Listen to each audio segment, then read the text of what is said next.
শান্তি 3 আগষ্ট 2024 সাকাৰ মহাবাক্যৰ সম্পূৰ্ণ সাৰ কথা।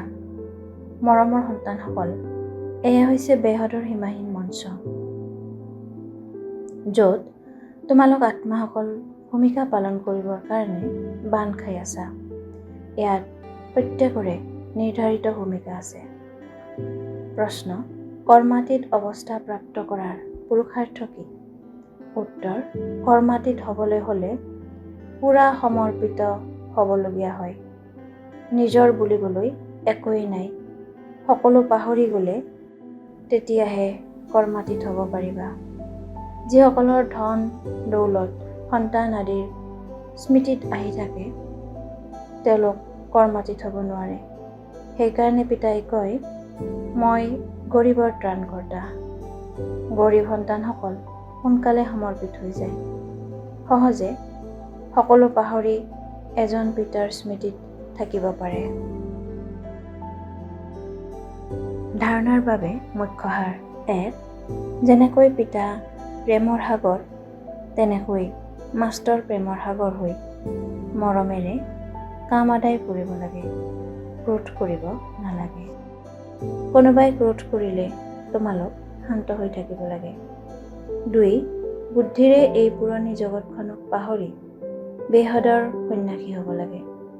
শান্তিধাম আৰু সুখধামক স্মৃতিত ৰাখিব লাগে। অবিনাশী জ্ঞান ৰত্নৰ লেনদেন কৰিব লাগে। বৰদান: বিকাৰৰূপী বিষাক্ত সাপক ডিঙিৰ মালা কৰি লওঁতা শংকৰৰ সমান তপস্বী মূৰ্ত হোৱা। এই 5 বিকাৰ, যিবোৰ মনুষ্যৰ বাবে বিষাক্ত সাপ, এই সাপ তোমালোক যোগী বা প্ৰয়োগী আত্মাৰ ডিঙিৰ মালা হৈ যায়।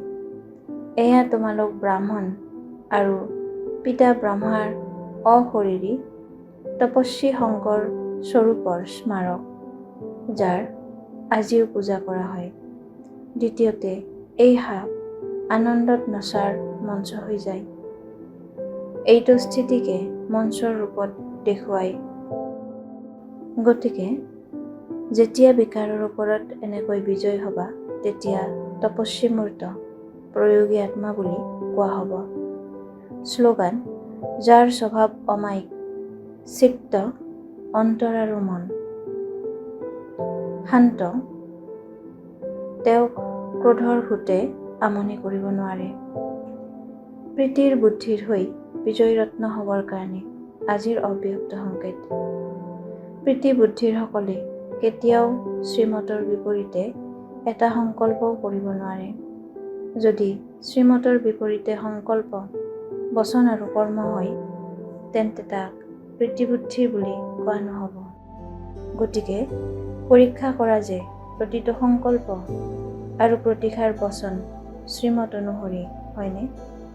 শ্ৰীমত অনুসৰি চলওঁতাসকল সদায় বিজয়ী হৈ থাকে। ওম শান্তি।